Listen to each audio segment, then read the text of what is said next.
Good or bad? Good. Alright, that's what we're going to find out.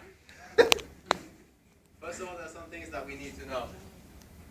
First of all, what is co-education? Co-education is basically educating boys and girls in the same classroom. Where did it start?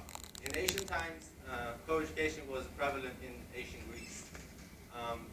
Sparta, a Greek city-state, was actually the first state in ancient times that had organized schooling for girls and boys. What was the original goal? Well, in Sparta, the goal was to train strong and powerful soldiers, and also to train strong and young women who would bear strong babies, who could be mighty warriors in the future. Nice. What is the goal today? Well, today, what is the goal today?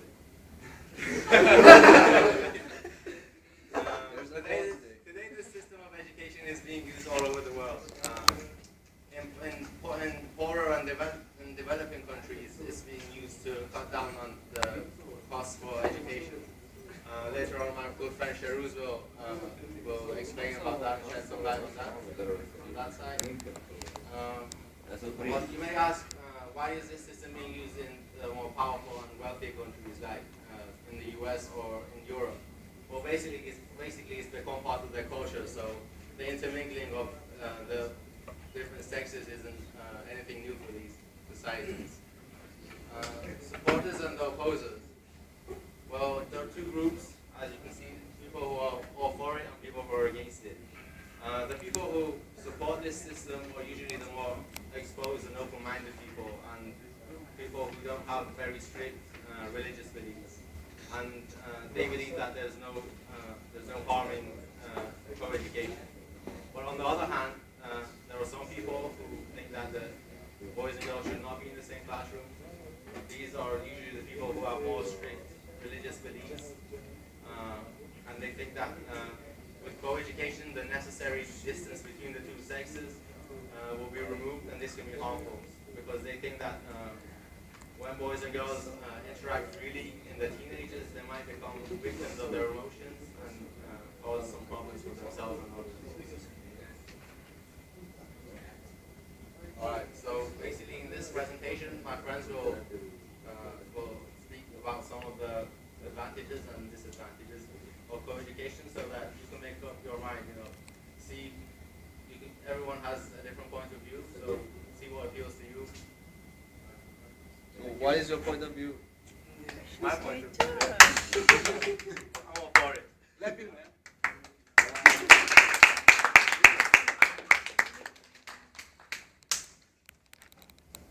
A very good morning to all of you. Thank you very much for your brief introduction on our topic, co-education. Now, I would like to list some of the advantages of co-education. Build social skills.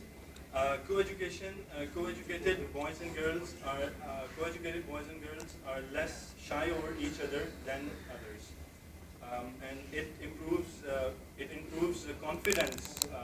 It improves confidence to interact with the opposite gender. Co-educated students have more competitive minds than others. It develops good communication skills, which is a great concern these days. Prepare students for the real world. Learning together prepares students for the real world, where they have to work with opposite sex in their future jobs. Economical benefits. If boys and girls are taught together, there will not be any need for opening separate schools for boys and girls.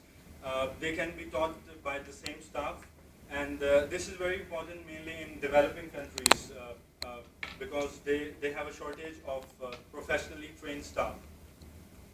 Eliminates curiosity towards the other gender. If boys and girls are taught separately, boys misbehave, and they always have a curiosity to know about them. So if they are taught together, their curiosity is satisfied, and they do not consider girls as strange creatures. Thank you. I would like to pass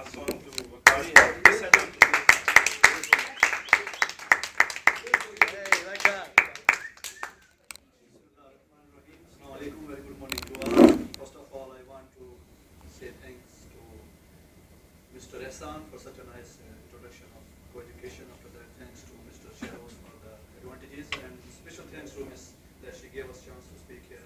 Have a nice topic here. So now moving towards the disadvantages, and the first disadvantage is it's prohibited religion as such in Islam. It's strictly prohibited. The girls and boys cannot sit together and sit in the same class. There is a hadith narrated by Ali, may Allah be pleased with him, said by the Holy Prophet, peace be upon him, or you don't even look stare on the girls, except your mother, except your sister, except your daughter and your wife.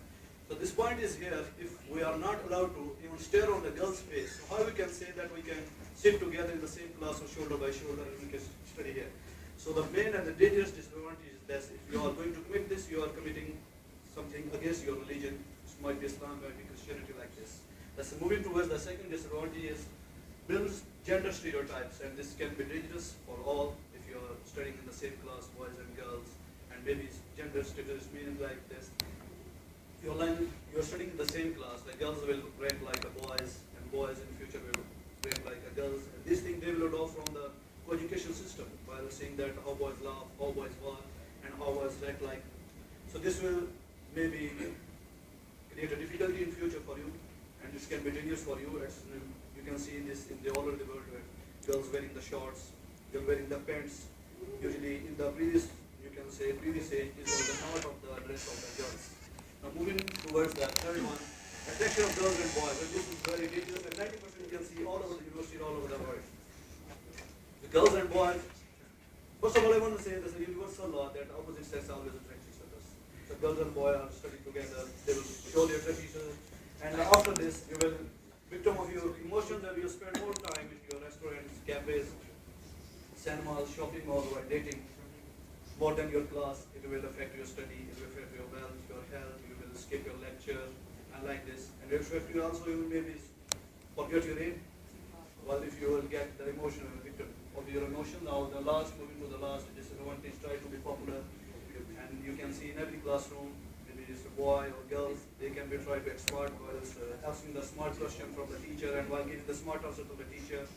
And it's also to get the attention and the attraction to the girls, and they have no attention as such in the studies as such to impress the others. So at the last now I would like to welcome Mr. Sharif, come here and please, what is the conclusion?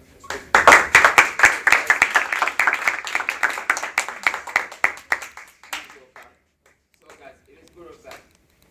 Like the famous saying, every coin has two sides. You cannot see that it's the same with the education.